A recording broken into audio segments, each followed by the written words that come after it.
Morning, everyone.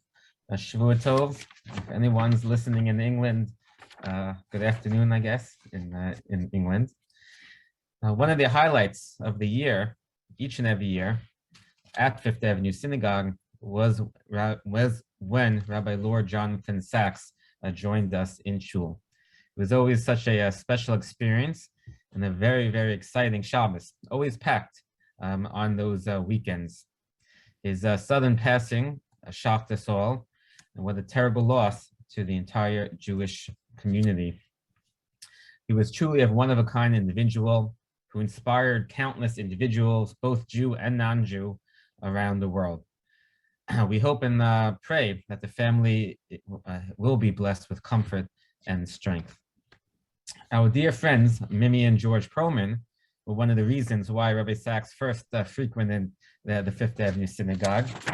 I always remember that during his introductions to his Dvar Torah, he would look to the balcony, acknowledge Mimi, look down, look at George, and always speak about the special relationship he has with the family. No matter how many times he came to Fifth Avenue,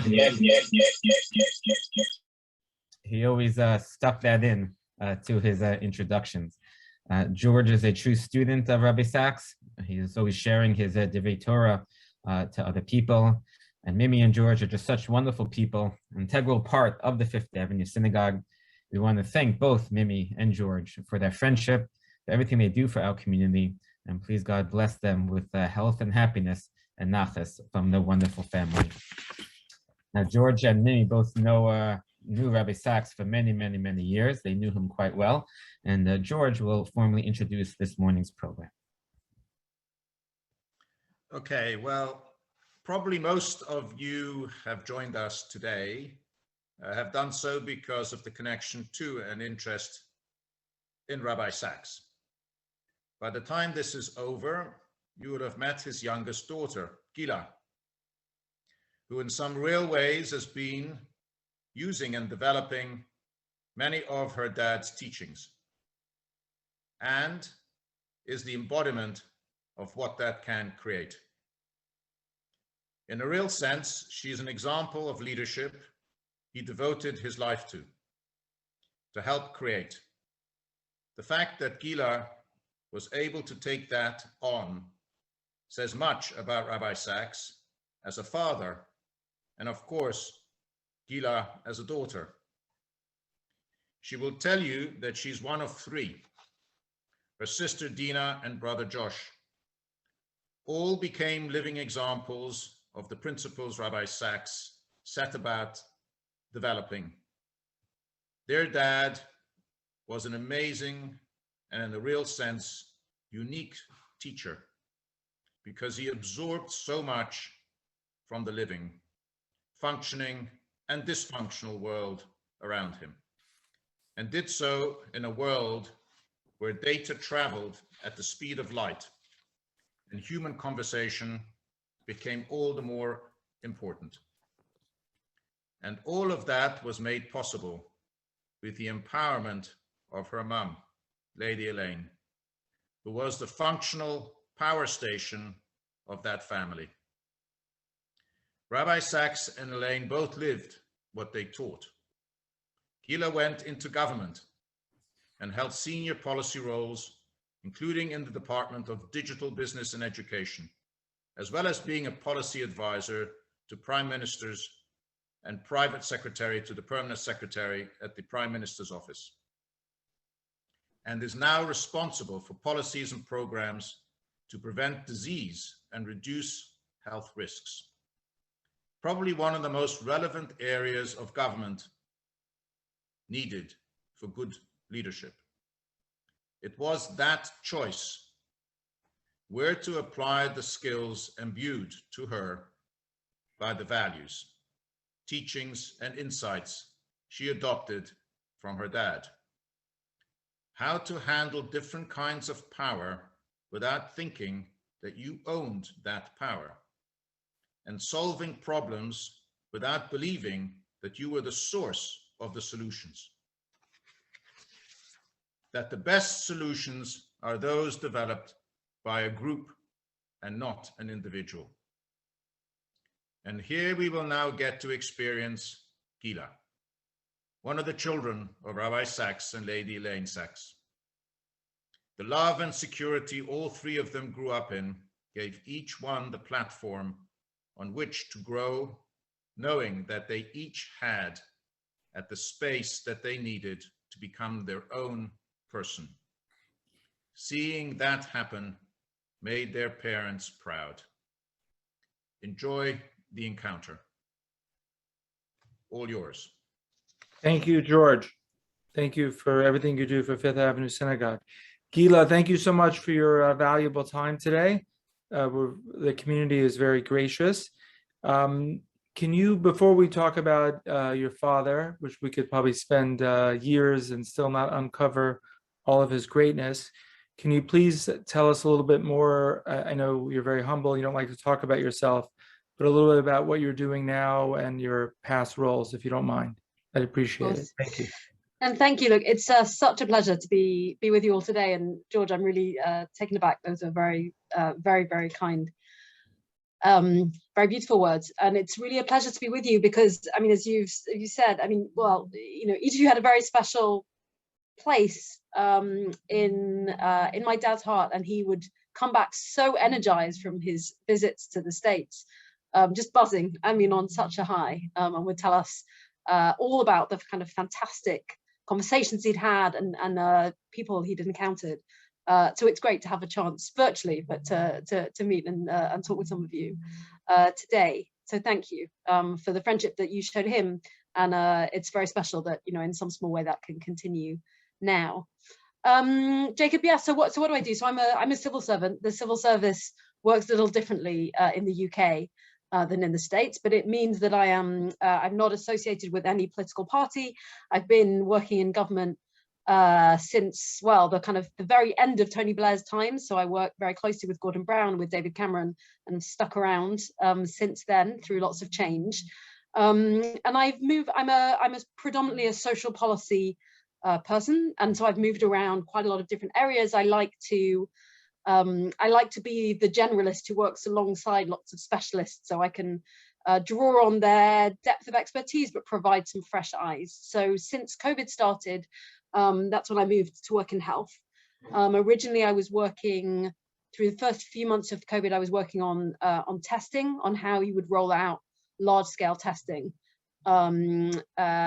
and how would we make sure that kind of policy kept pace with the science. So at that stage, we were much more limited in knowing what tests could do for us. They were very expensive, they were hard to roll out, but we knew that there would be on the horizon, we hoped there would be on the horizon, a much more diverse range of possibilities that would open up different ways of trying to manage the pandemic. So it was a real, very interesting challenge to try to bring kind of policy intent and science together in very real time, when there wasn't very much we could learn from. We had to kind of figure out as we went along. Over the past year, I guess, I've been working on kind of wider public health questions. So how do we take some of the things we've been learning through COVID, but apply that learning to some of our wider public health challenges? So we have here, I don't know, I mean, many of these challenges you see across the developed world. I don't know how they're playing out specifically in your bit of the States, but we have big challenges here of very high levels of obesity and poor diet, very stark health inequalities. So the people's chances of living healthy life, so not just how long they will live, but how long of their life they'll live in good health, very tightly affected by all sorts of things, by where they live, by the work that they do, by their socioeconomic background, and so on. And that means that the underlying resilience of our population is more fragile than we would like it to be. So while we have fantastic health services, the underlying health of the population continues to pose real challenges. And as you saw, not just here, but in much of the world, there were some very significant trends whereby, you know, part of what made not just the UK, but a number of countries particularly susceptible to the first waves of COVID were the fact that we had you know, poor levels of exercise, high levels of obesity, and so on, which just made it harder for people to cope when the infection hit.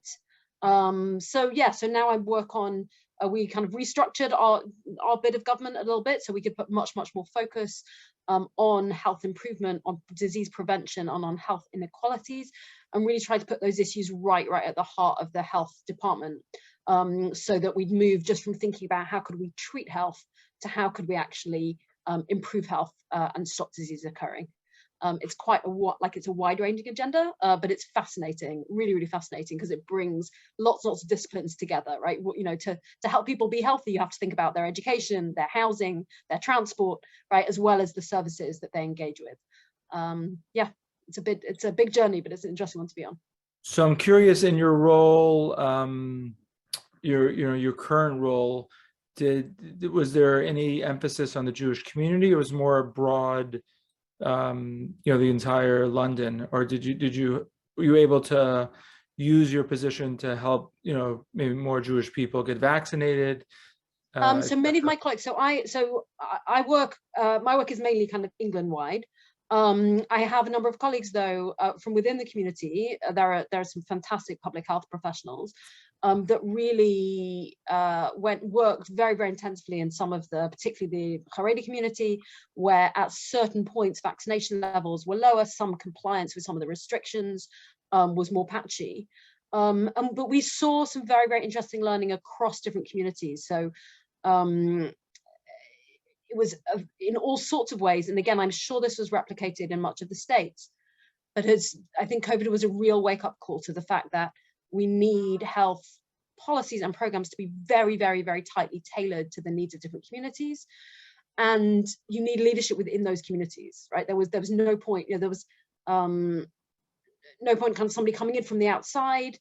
You would hear oftentimes people say, well, it's very nice you're turning up now in my neighborhood, asking me to get vaccinated or to get tested, but where were you last time, right? Where were you when I needed this? And are you going to come back, right? You're coming in for this, but then what?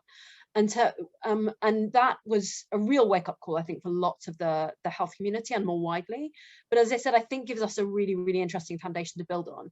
So how can we use the mindset, the kind of soft and hard capital and infrastructure from the vaccine program to help address other underlying conditions? When someone turns up for their vaccine, are we testing their blood pressure? The same rabbi or priest or imam that was really pushing and helping to open up faith spaces for vaccination, are those going to be the places that people go and get support with their diabetes as well? So can we bring more people into that health conversation in communities? So I see in your background, you've done a lot of work in the Department of Digital.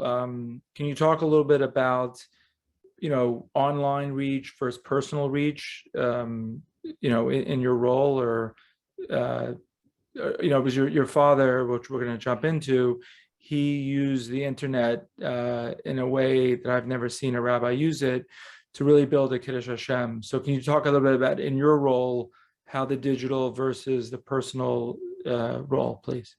Yeah, it's an interesting area. I'm smiling because I used to say to him, I was always really pleased to be wrong about some of his, more wacky ideas, right? And we used to debate them a lot. I was very unconvinced at the beginning. I thought it's not, well, partly it's not Rabbanish, right? Of some of, this and that on YouTube, but partly, I really believe that having somebody in the room in front of you, this doesn't compare, and certainly not something, cut and edited and processed. And I was wrong. And even now, one of the things that I find really striking, maybe we'll talk in a little bit about some of the, the work that people are trying to take forward, in terms of his teachings and his legacy.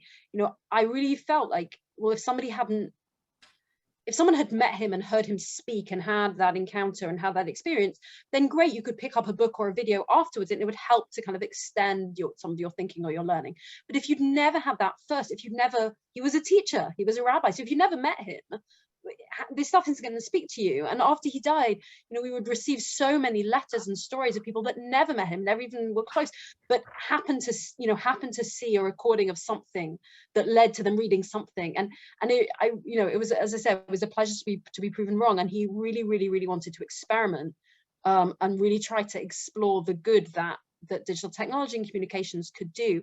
And the work that I was doing, it was very, really interesting kind of tension across lots of digital policy, certainly because it's still at such an early stage of development, between, is there a harm that we're trying to, a risk we're trying to manage, a harm we're trying to contain, or a good we're trying to exploit? And of course it's both, but in policy terms and in kind of socio-cultural terms, that can be very challenging. The kind of, what's your starting point? What is this thing, right? Are we kind of powerless in the face of what this technology is doing? And I think that it can often feel that way, that technology just kind of happens to us, right? These companies are so big, so vast, the technology for most people is inexplicable, that it can feel like, it can feel like weather, it just is. And that's very dangerous, right? But if we can really understand, and to some extent use policy tools and other tools to help us feel more in control, to feel that this is a good that can be harnessed, then, as my father was fascinated by, and many others of course are as well, there is enormous good that can be done through technology. But it's quite a fine balance, and one you certainly see playing out in policy circles today. So clearly, your father was in the midst of many projects, and he was taken very young from you and your family, but for the global Jewish world. Can you talk about some of the projects that he was working on, how they will get completed? I'm just, wasn't he working on a chumash, or there was something he was in the midst of? So I'm just curious what the plan is to finish that. Did he finish it before he passed, or what's going on with that? So look, we were very, very fortunate because he left a kind of huge kind of body of work. And so I think part of our,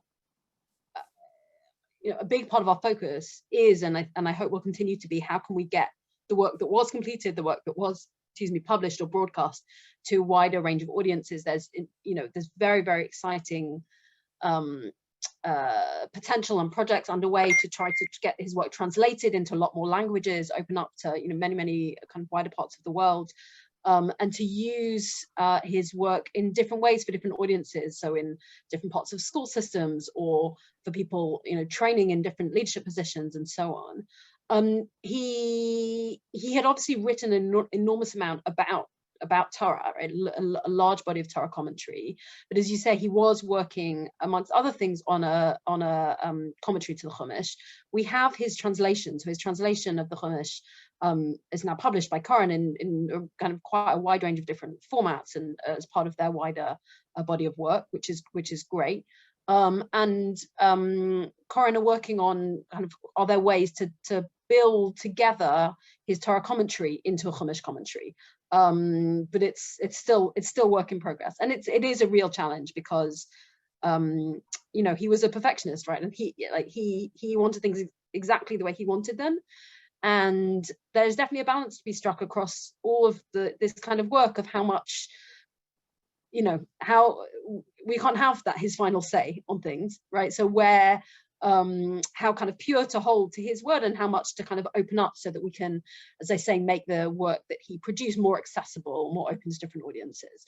But yeah. So first of all, he did come out with the Sidurim, right? We have the Machzorim for Rosh Hashanah, Yom Kippur, that the Promos donate our shul. And so the Chumash is kind of next. Was there another? I mean, it's a big project, the Chumash. So was he like at Vayikra already, or how far along? It wasn't. He wasn't doing in linear. Okay. It wasn't linear. So he was. No, there were pieces. There were pieces that were more developed. But it was a big job, and I found it fascinating. He wouldn't, even though he had written, many books on Parshat HaShavua, when he came to writing his Torah commentary, he started again. Like he really worked hard, right? Sure. So he wouldn't just take that and cut and paste, right? Even though that would be an entirely reasonable thing to do. He wanted to kind of look at it again through fresh eyes. So just because you mentioned about working hard, I don't want to give an exact number, but Rabbi Sacks, came to us at a really important time. We didn't have a rabbi. We were in a transitional period, and he came to us for Rosh Hashanah. And, I learned so much from your dad, but I was amazed. You said the word work hard, but he would call and ask like every detailed question, who, to include an introduction and how long to speak. And he was just so sensitive to every little nuance and detail. And sometimes he'd say, this is Rabbi Sacks. I mean, he can do whatever he wants. He called and said, how long should I speak for? I said, Rabbi, you can do what you want. He said, no, how long do you want me to speak for? But, I'm only mentioning you said worked hard, because I've never seen someone work so hard. Everything he did to perfection. Everything was attentive to every detail and sensitivity to inclusion and not hurting anyone. And, we had the privilege to spend Pesach together in California, and it was the same thing. How many times am I speaking? Who am I speaking to? How long should I speak? What should the topics be? And I don't know if you recall this, but George might, but we had a panel that was not planned right after Pesach with Rabbi Mansour at the St. Regis. And it was, I think it's on tape somewhere, but it was incredible because your dad was just so excited about the Yontif, and it was like a high. And he said, no, we're going to do this right now, and we're going to do it right after Yontif, and we have to capture it. And he had that energy and that realness, and that it was almost like a young, it was almost like hanging out with a young person. He had a certain energy that I've never seen before. But he had enormous energy. But as you say, it's interesting. Like he didn't take anything casually. Quite often I'd be with him someplace for a Shabbos, and someone would ask, like he hadn't been due to speak. We were supposed to be in one shul, and he came to a different shul, or he was just visiting family. He wasn't due to speak. And someone asked him at the last minute, Rabbi, you were in my shul, he'd give the drasha, and he'd get up and it would be, like beautiful and perfectly crafted. And we'd say to him, like, how do you make it, did you just reel that off? Like, and he'd say, no, like you think it's just casual, like it just happened, but it's crafted perfect, precisely. And as you say, to the timing, it makes me smile when you say he used to, after every speech, everything, he would immediately ask my mum, how long was it? My mum, they would always have, watch it, right? Why? Like, because he decide, okay, I decide I'm like judging the audience, and I decide this one, it should be 8 minutes. This one, it's been 8 minutes. So I'm going to get up and I'm going to start. And remember, yeah, it was, within 10 seconds, like he would do it, right? As you say, because he would want it to tailor precisely.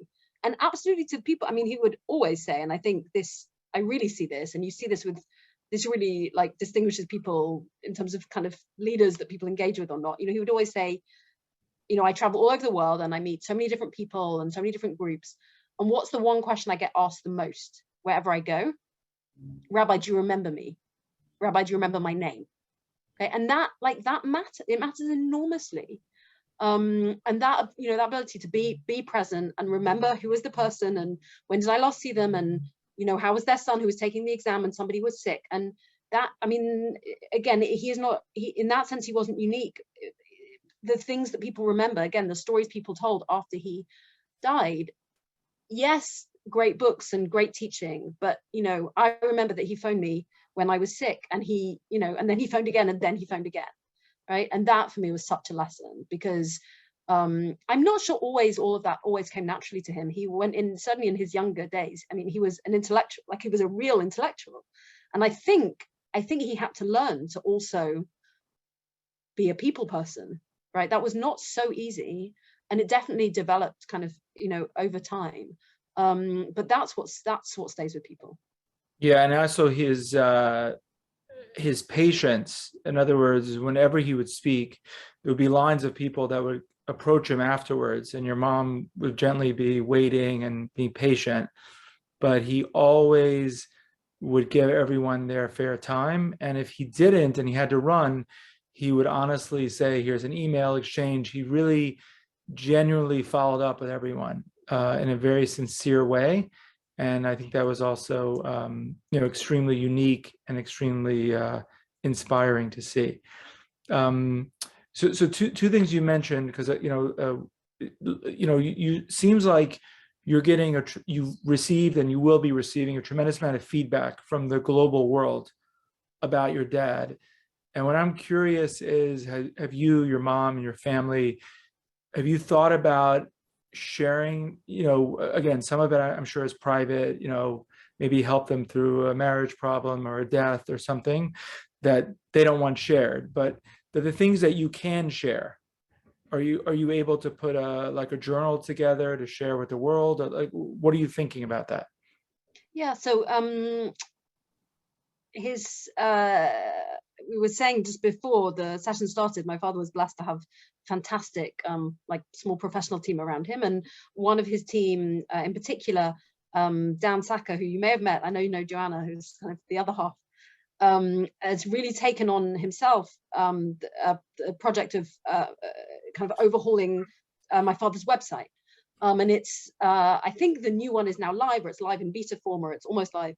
But a big part of that was around really kind of compiling the archive so that, and making the work much more searchable so you could find my father's teachings. But as one part of it, they've also pulled together where people have written in or shared particular stories or memories, or ways in which he touched them. And I was having a look just the other day. I mean, it's very, very moving for us, but I think it does also really speak volumes of what do people remember. So yeah, people should, if people are interested, it's worth having a look, because my father used to say that he really learned about he learned about the world. He learned about being a leader from being like a young rabbi in a community, when what's a big part of your job as a new rabbi, you go and do a lot of funerals, right? It's like, Sure. Yeah, especially in quite an old community. And it's like, it's great you have all these great ideas and great sermons, but really you do a lot of funerals. It's a big part of your job. And that the things people would always talk about would be, they'd remember these personal encounters and these small kindnesses, and that would be the thing people would talk about, not what was their great contribution to the world or how good they were at work, but it was always those very, very personal kindnesses. And we absolutely saw that play out. So yeah, there's some beautiful things that people have shared with us that are now. So what's the website if people want to go today? Is it rabbisacks.com, or you can tell us afterwards? Let me see if I can find it very quickly. Okay. Yeah, rabbisacks.org. rabbisacks.org. Okay, great. So if you don't mind, at what age, just curious, and this is a little personal, you don't have to answer if you don't want to, but at what age did it hit you, how vital your father was to the global Jewish world? I mean, it's one thing to have a great father, but you're really sharing your father with everybody, not just the Jewish world, but the secular world. So I'm curious, in your development, at what age did it kind of hit you, how big your father was? And I'm curious, what that felt like, for you, for other kids maybe that have parents that are such, big role models, because some kids step up and some kids step down. And, clearly anyone that watched your speech at the Levaya, and your humbleness sees how you stepped up. So I'm curious at what age you figured it out and how you kind of dealt with it. Yeah, it's a really interesting question. I mean, to some extent, I don't think we realized until after he died, like the impact he had. It took us back. It really took us back. Like, we knew, he was a very important. The UK Jewish community is much smaller than the community in the States, and he had obviously played a massive role. He was chief rabbi for a long time, and the community had changed a lot in the time that he was chief rabbi. So we knew that he had played a big role there, and that he had, he had real kind of presence in the kind of wider society in the UK. He was known, he would broadcast a lot, he would write, and he would speak in the House of Lords. So he was known in the UK. I don't think we really appreciated the global impact at all until after he died. I guess the flip side of that answer is also that I was very lucky that, like, I'm the youngest of the children in our family, and so kids get used to any reality, right? So when he became chief rabbi, I was 8 or 9 years old. It was much more normal change. You just get used to, we moved to a bigger house and daddy's in the newspapers. Okay. Whereas my brother and sister were teenagers. I think it was more of a, they would have experienced that transition differently. I guess maybe one thing I'd add is that, it's very, very strange, since he died, for me to do things like this and speak as his daughter, because I really never did that while he was alive, and he would never wanted me to. He was very, very, very, very adamant that we were our own people. We should not be living in his shadow, like good or bad shadow. That wasn't what, like, we would absolutely, he was very serious about it, that, we had to tread our own path and find our own way. and we shouldn't have to, explain or, kind of be there. We shouldn't have to be there as his kids. We could be our own people. So it's been an interesting experience, working out that actually now it's okay to quote him. I teach a little bit Parsha or Jewish philosophy, and I used to, if I was teaching Parsha, I used to have to make a point of and this sounds awful, but to me it made sense at the time. I couldn't read anything he wrote before I was going to teach, because it would be locked in, like it would be so good that it would like crowd out what I wanted to find, and it would crowd out, I wouldn't be able to kind of think clearly for myself, and I would never quote him, and it wasn't, I knew his stuff was great, it wasn't a criticism, he wouldn't wanted me to. I had to do it my way, and since he's died, I've been able to like teach some of his material, and actually in a very, very strange way, it's kind of liberating. Like, it's okay, I'm really proud he was my dad. Great, thank you for sharing that. So one thing that I was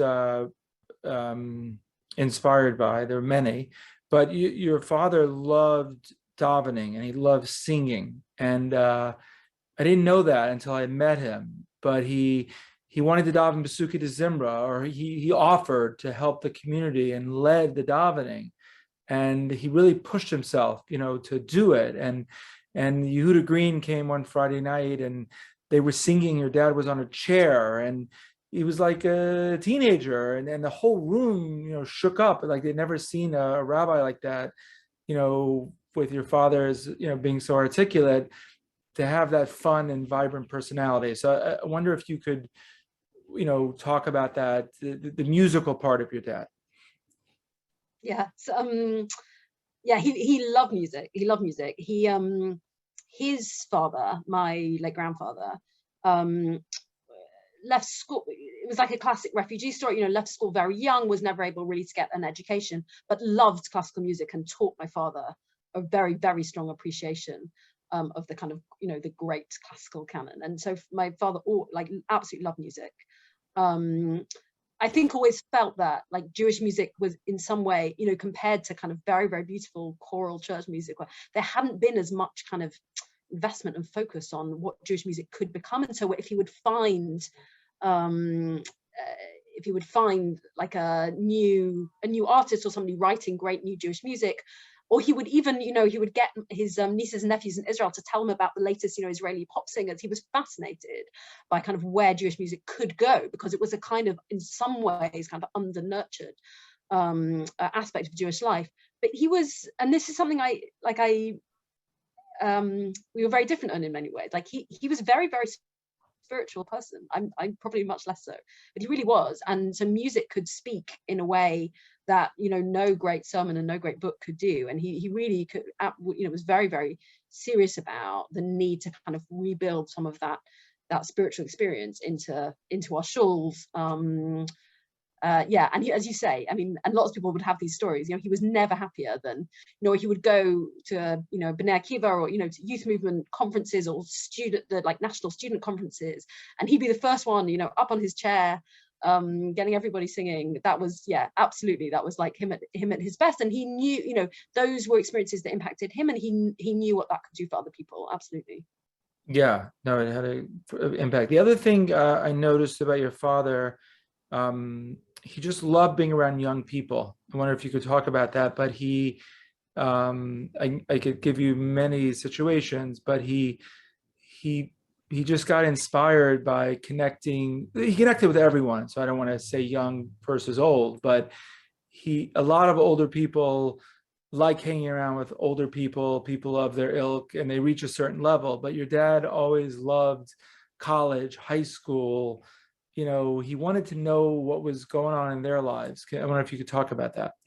Yeah, no, it's true. And also, I mean, he wanted to know, like, what were people talking about? What were people worrying about? When we were at school or university, what were our teachers, what were people what was the issue then? What was the issue that was affecting us? What were the things that people were debating?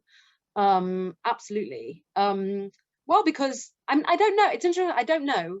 I don't want to kind of say too definitively. I think partly there's just something about the energy and the fresh thinking that comes from being around people, that before people get cynical or too fixed in their ideas, where people can still really change, where people still want to change the world. That was certainly very energizing for him. But also because I guess he was always very, very serious about leadership.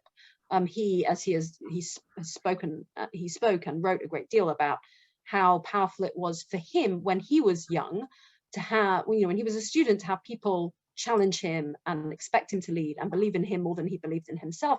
And he would then kind of carry that forward and kind of be that person, I think, for lots and lots of people.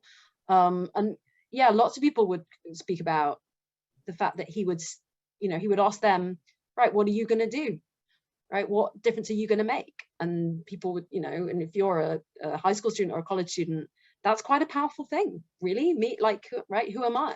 But he really believed in it. And it was one of the biggest ways in which I think he made change happen, because he would inspire a lot of people in that way. But yeah, he really loved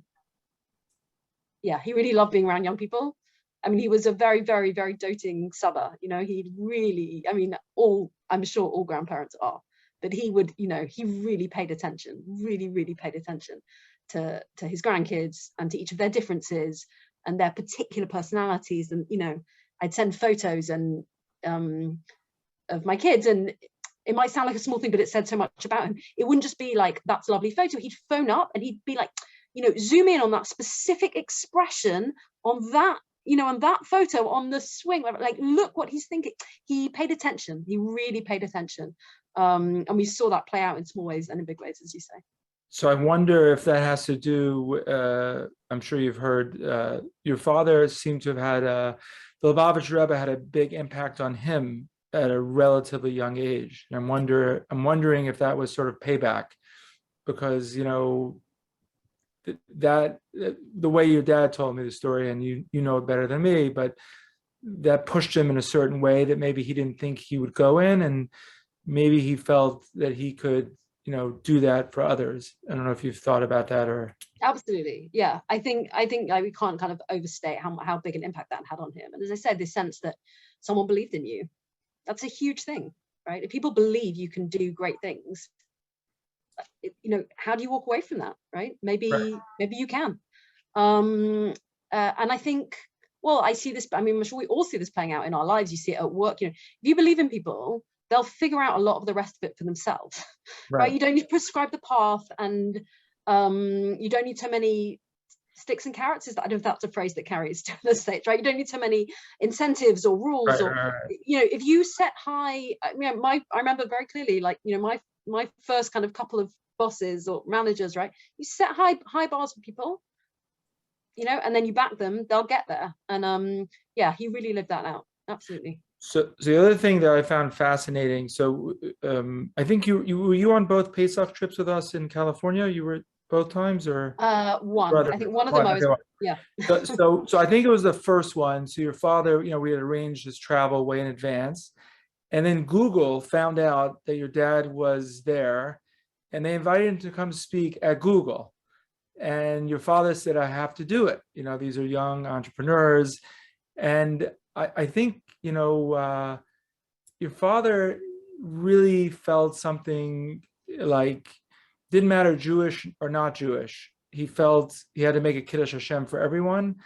And I'm just curious if you could talk about that, because I think that's very unique, his relationship with Tony Blair, learning Chumash on the plane.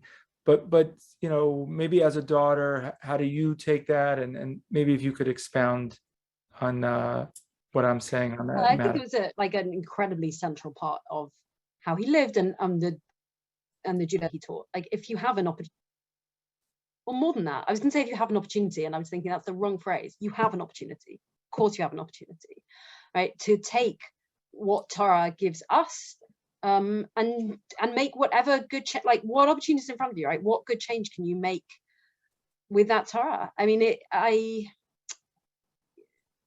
would sometimes debate, maybe, I don't know, I'm trying to think if this is a tricky line of argument, but, that when I was younger, or I still say, you would often debate with people like, where is the best place to be raising your family, right? Should we all be in Israel? Should we all be, right? Now, it's challenging for me, and I would see this in kind of, he demonstrated so powerfully and so frequently the good that Torah in its broadest sense can do for the, like, in the world, then in a way it's quite hard for me to kind of imagine anything other, like any kind of authentic Judaism other than that. Like, what's it for if not to try to do good in the world? Now, you can do that in all sorts of ways. There's enormous good that can be done within our own community, without question. There's plenty of people that need help, that need, right? But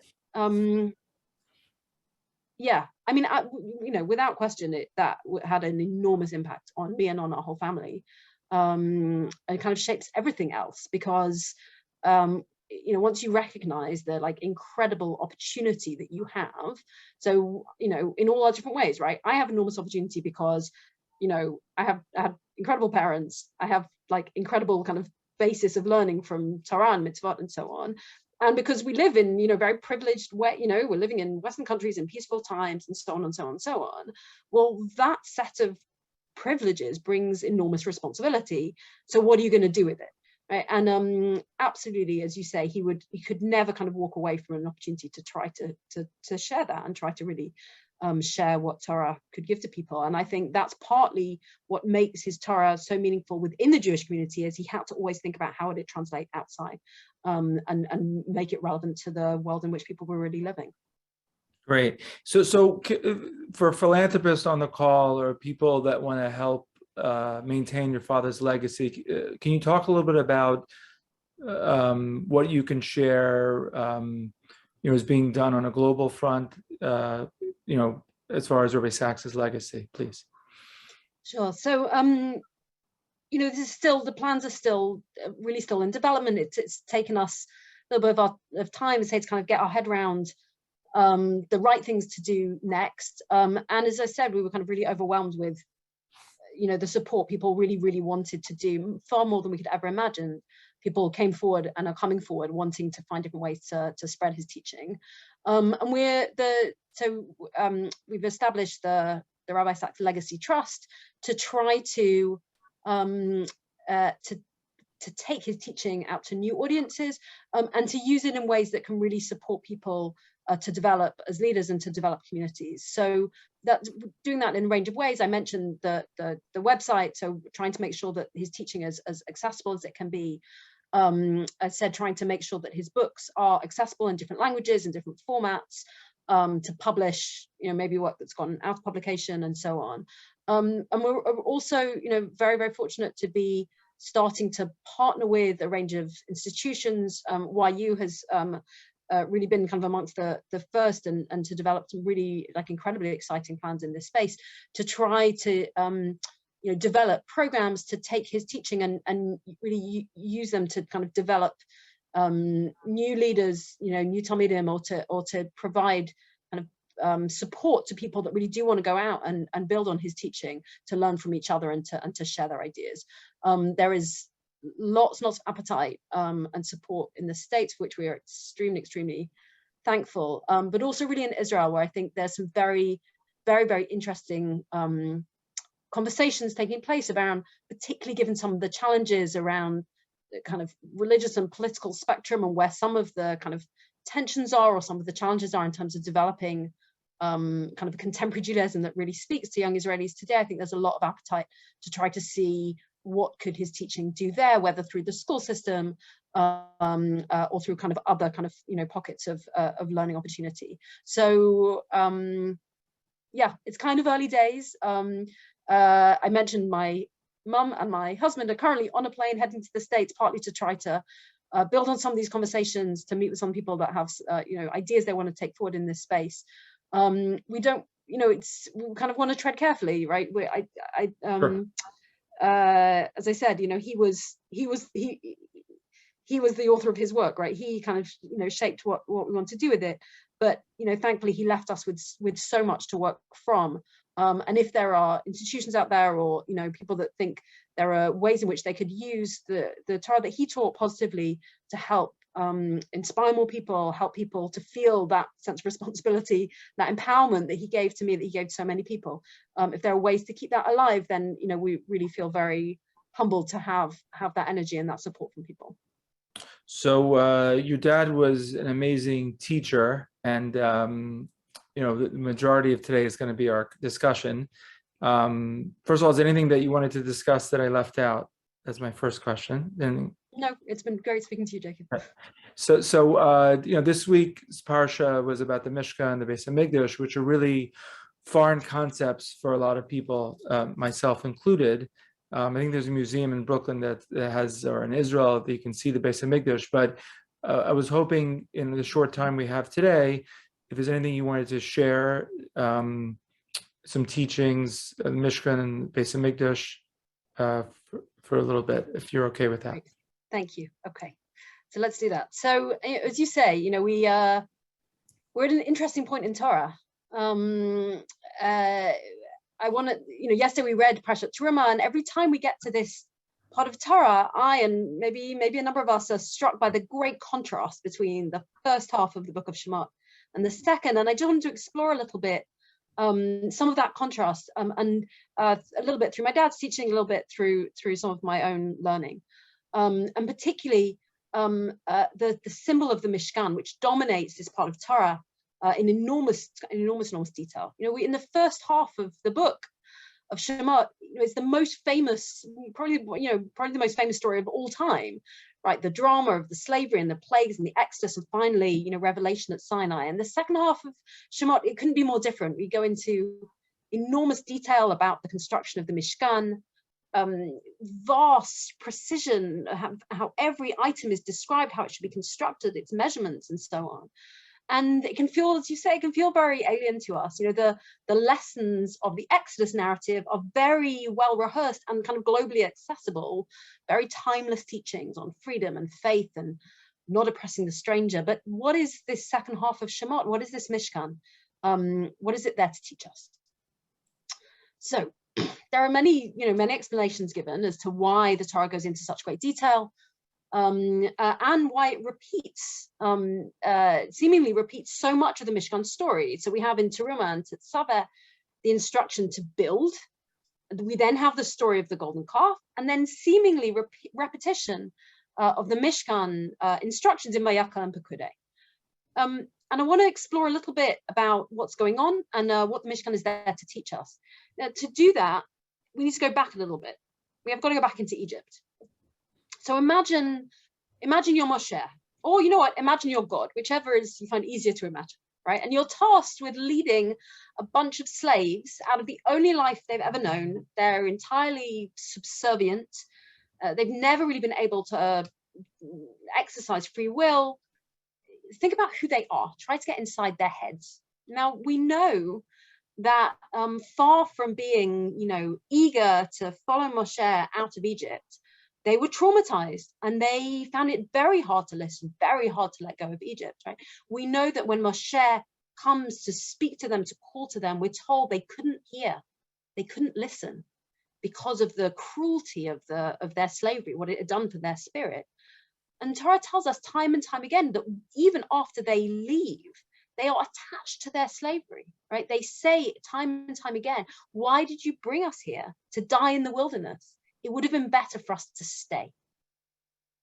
So what do you do with these people, right? How do you build this rabble of slaves clinging to their slavery into a free people? And you've got to prepare them to meet God, because in just a few weeks after leaving Egypt, they have to stand at Sinai and encounter God. It's a massive task. So where do you start? Well, Moshe and God, we won't have time to go through in detail, but if you read primarily in Parashas Beshalach and some of Parashas Yitro, they take the people through this very, very systematic, organized, immersive education in nationhood. What do? Well, first, they need to attend to the people's basic physiological needs for water, for food, for safety. The people lack water, they complain. God shows Moshe how to sweeten the water. They lack food, they complain, and the manna descends from heaven. But interestingly, whereas when they were in Egypt, God performed miracles on their behalf without really demanding anything from them, this time it starts to change. And if you look, and maybe if we have time, or we're interested to get into a bit more of the detail, look back at those passages in Parashas Beshalach, right? It is different now. Time and time again, instead of just saying God creates manna from heaven or God gives them water, there's an if then. If you listen to the voice of God, then this will happen. If you obey the laws, which by the way haven't yet been given, right? If you obey the laws, then there will be man, right? And there are consequences, there are rules. If you're not allowed to leave the man over to the next day, and if you do, the manna rots, right? So we're starting to get in to cause and effect to free choice. Secondly, the people need to start to develop their identity as a nation. They've got to start defining themselves as us, and in contrast to a them, right? And what starker way to do that than to face an enemy? And we see this in very, very clearly, very starkly in the battle with Amalek. And again, the contrast. In Egypt, they are passive and God takes them out. And suddenly, a matter of weeks later, they are under attack. And this time, they are in control, right? That we see the famous image of Moshe on the hill with his hands raised. And the people, these slaves clinging on to Egypt, are able to fight and to win a battle. But more than fight a war to define themselves, they start to do something fascinating. They start to record their history, right? Moshe instructs Aaron to take a jar, to fill it with man, to keep it for generations. So they should know what happened in the wilderness. After defeating Amalek, Moshe is told to write in a book what happened, right? And even famously, while they are still in Egypt, right, when they have no need to memorialize, they're living it, right? Even then, very clearly, they are told to start enacting rituals which they don't need, but which they need in order to ensure that those rituals will be repeated and retold. So they need to ensure that they can start to explore their freedom. There is cause and effect. They need to do something. They need to start defining their identity. And they need, thirdly, to start building the structures of a stable society. And we see this at Parshas Yitro. Very interestingly, the last thing they do before they can reach Sinai is to start to establish the basic structures of government, right? There will be leaders of thousands and hundreds and fifties and tens who will judge on Moshe's behalf. There needs to be stability. There needs to be a process for resolving disputes. There needs to be order. So the people go on this boot camp, right? This immersive education from leaving Egypt to getting to Sinai. Does it work? Does it work? Very difficult question to answer. On one level, yes. Right? What happens at Sinai? They say with one voice, Naaseh. Okay, and it's tempting to leave it there. They say the right thing, right? And that was the image we carry with us from childhood, right? They stand, as Rashi says, like one man with one heart, Naaseh v'nishma. But what happens next? How fragile was that moment at Sinai, right? We don't need to dig very deep, go very far to see what happens next, right? The people are terrified. Revelation is overwhelming, right? They say to Moshe, you speak with us. We can't hear God. We're going to die. And we know that within moments, almost within days, within weeks, right, it all starts to crumble. It starts to disintegrate. They turn against Aaron. They become violent, right? They demand a replacement for that man Moshe who brought us out of Egypt. Okay, and however you interpret the golden calf narrative, and it is subject to many, many interpretations, what follows is horrific. Okay, the Moshe gathers B'nai Levi, they slaughter thousands of people. This newly formed nation, this nation taken out of Egypt weeks ago, starting to forge their identity in the desert, are now told, slaughter your brother, your friend, your neighbor. They're forced to drink the remnants of the calf. And the luchot, the ultimate symbol of their new covenant, is shattered. And then what? Then the mishkan.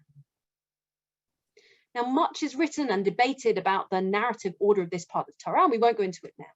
But one big dispute is over whether the instruction to build a mishkan comes before or after the golden calf.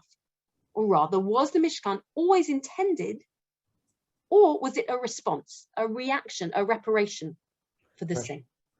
And if the latter, why does the order of the narrative not follow? Why don't we read about the why do we read about it before the golden calf and then have it effectively repeated afterwards?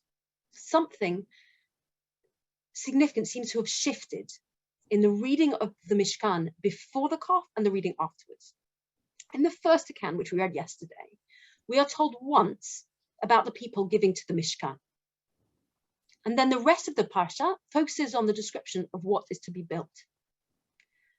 But roll ahead to after the golden calf. Look at Vayakhel and Pekudei.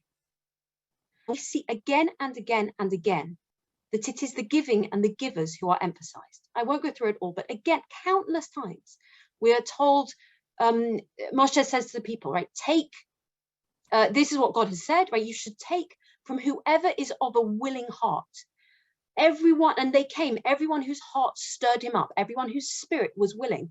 And they came, the willing-hearted, the men and women who were wise-hearted, whose hearts stirred up in them. They, again and again, we have this language of willingness, of our heart, of their spirits.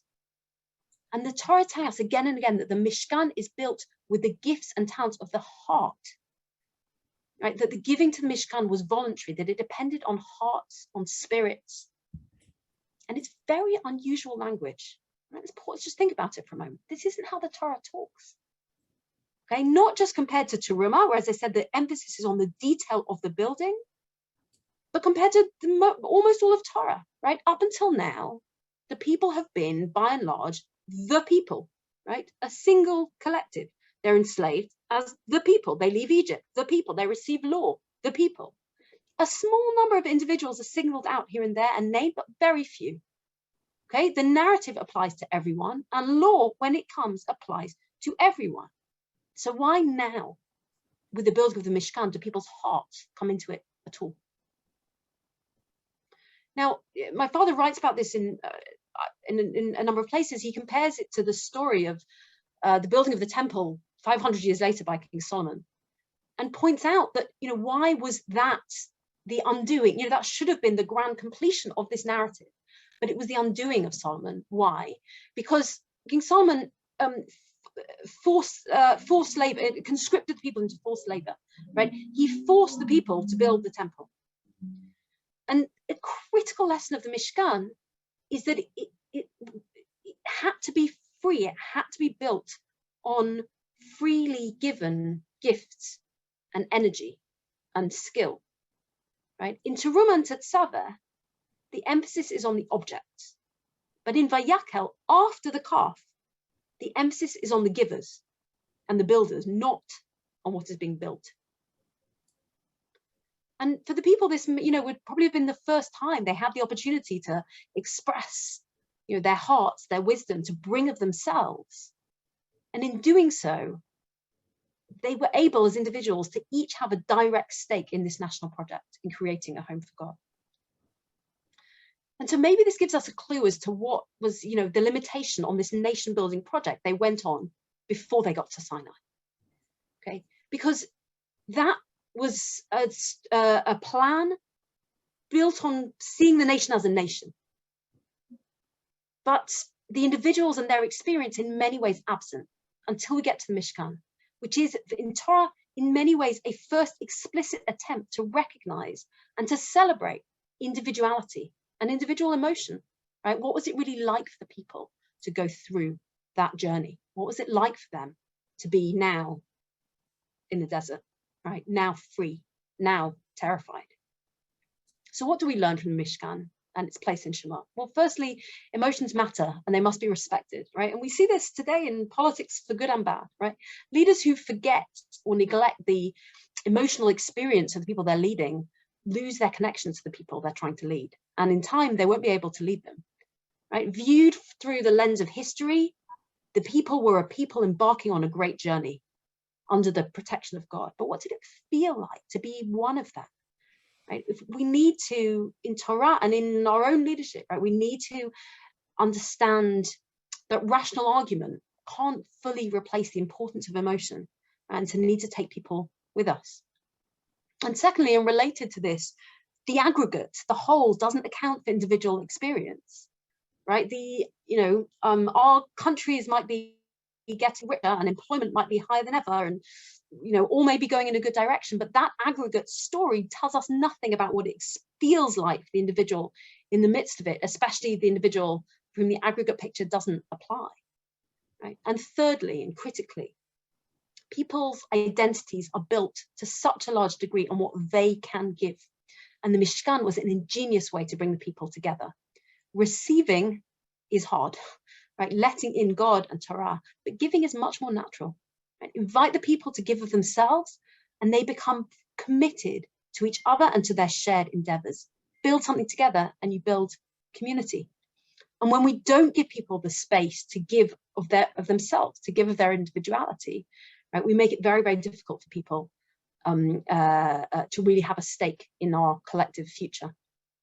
And just in our last minute or two, I want to just read something my father wrote in his commentary on Parashat Kitisa. Now, he wrote about how the Jewish mystics distinguished between two types of divine human encounter. They called it the difference between an awakening from above and an awakening from below. The first is initiated by God, and the second by mankind. An awakening from above is spectacular, supernatural, an event that bursts through the chains of causality that bind the natural world. An awakening from below has no such grandeur. It's a gesture that's human. But there's another difference between them in the opposite direction. An awakening from above may change nature, but it doesn't change human nature. In it, no human effort has been expended. Those to whom it happens are passive. While it lasts, it's overwhelming, but only while it lasts. And then people revert to what they were. An awakening from below leaves a permanent mark. Because when people take the initiative, something in them changes. Their horizons of possibility have been expanded. They know they're capable of great things because they did so once, so they could do so again. The first changes the universe, the second changes us. And he brings the example of Har Sinai and of the tabernacle, of the Mishkan, right? And he says that the Torah speaks of these two revelations in almost identical terms, but with one difference. The sanctity of Sinai was momentary, but the sanctity of the Mishkan was permanent. The revelation at Sinai was awakening from above. It was initiated by God. And as we saw, the people couldn't really handle it. But when they built the Mishkan, it was built with freely given human labor, human skill, human love. And that was the difference, right? That sanctity lasted the whole lifespan of Mishkan. That is the difference between the things that are done for us and the things we have a share in doing ourselves. The former change us for a moment, the second for a lifetime. What we do, what we give, what we build changes us. And that, I think, among many others, is the teaching of the Mishkan, freely built by human spirit, or equally of the second tablets of stone, right? It was the second tablets formed by Moshe, not by God, that lasted, that survived, that illuminated and changed Moshe and indeed the people. And that, we talked in our conversation today about many, many things that my father taught, but I think this was one of his most consistent central teachings, right? It's not enough just to follow the rules, right? The rules are a vital foundation, but it's not enough. We need to find ways for ourselves, for the communities that we build, to recognize, to respect, to nurture the unique contribution of each individual, right? He would call it, the dignity of our differences. And we each have to strive to give of our unique abilities, right? It's harder. You've got to figure out what is it that you uniquely give. But that is what built the nation in the desert, right? More than the law, more than the Exodus as a nation, right? They needed to give willingly of their hearts. And in many ways, I think that's what continues to build our nation today. Beautiful, Gila. Thank you so much. So Gila, it's really special you're sharing your valuable time with us today. I'm going to invite Rabbi Babbage. I'm sure he wants to engage you in some discussion. And if George has a question before we end. But what I want to say is, I know you're expecting soon, and with COVID, it's hard traveling.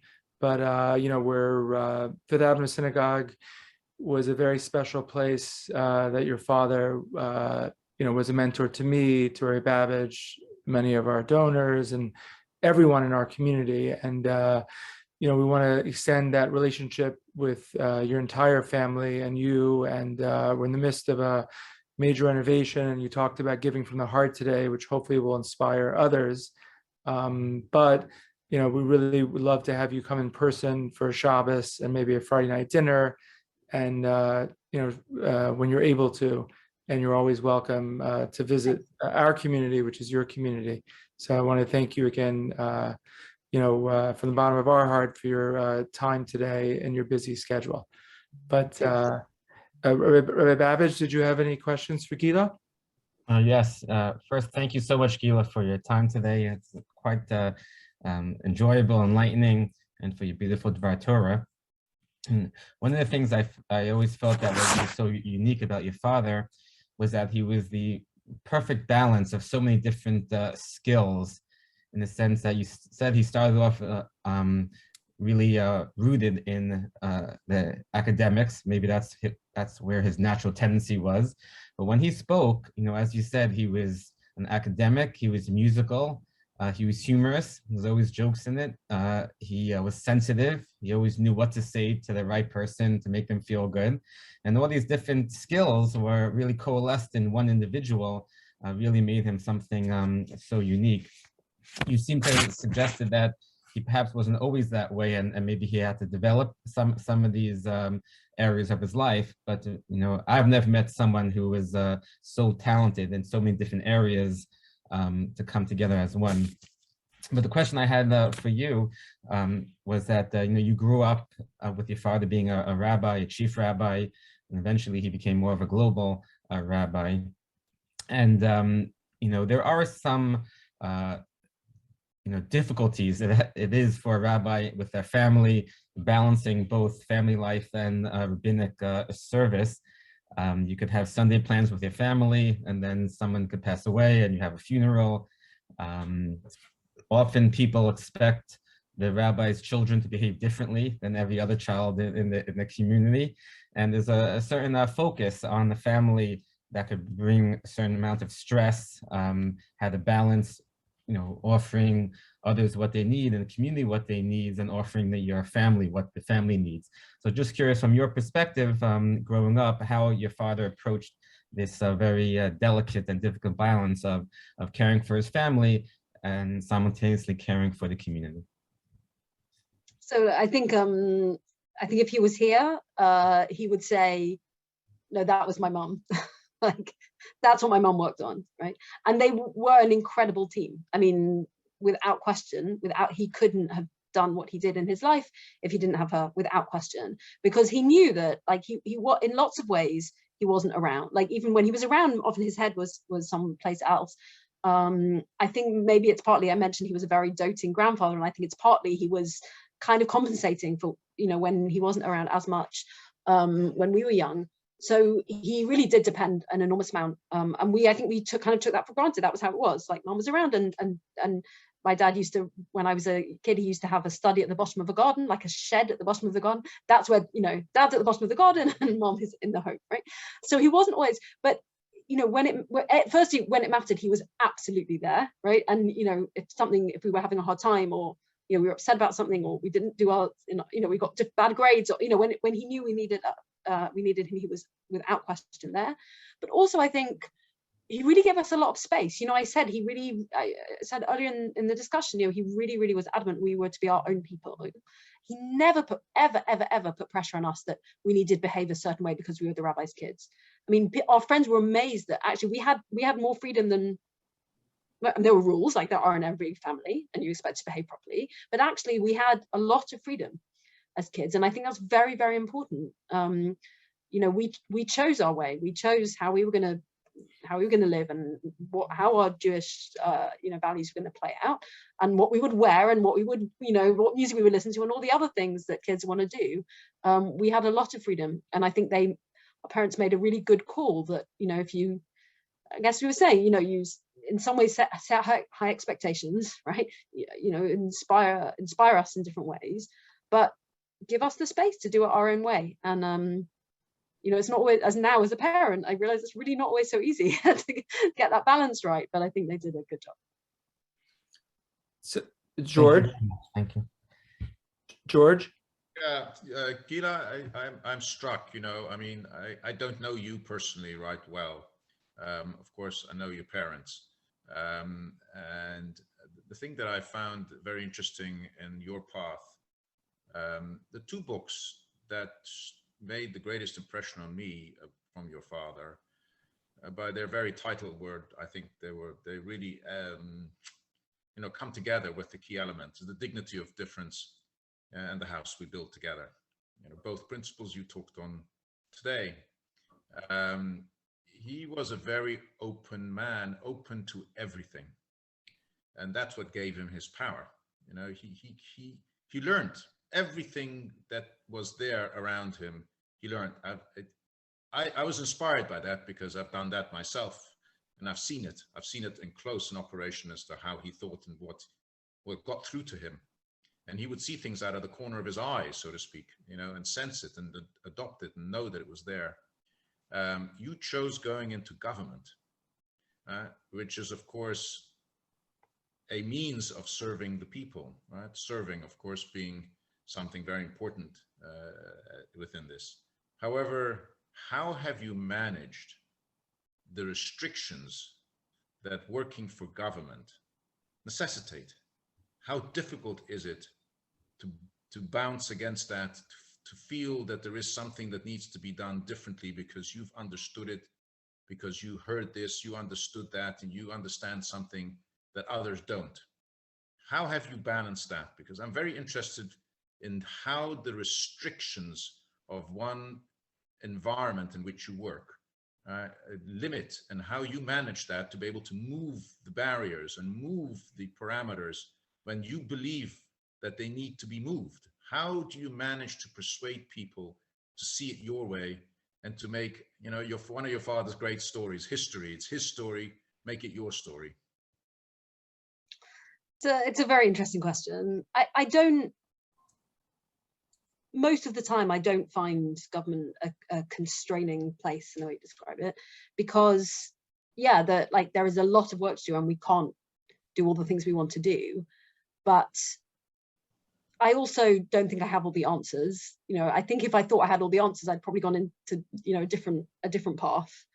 The work that we do, the way certainly government here is structured, is about pooling ideas and pooling teams and critically trying to see in front of you, right, from where we are now, where is the opportunity? There are 1,000 things we want to make better, but in the real world, there is limited money and there is limited, legislative space, and there is, and definitely, it is very, very hard for politicians to act for the long term. It's not criticism, it's very hard. They get elected on a quicker cycle, right?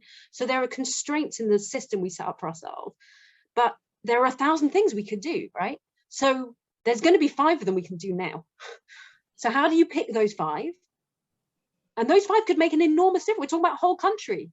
So let's find those 5, and then let's really build our coalition, build the allies. Okay, and my most kind of the things I'm most proud of or most satisfied by when I look back at some of the work I've done were not the big things, like on the surface of it, but it turns out if you could line people up to agree to change the way we,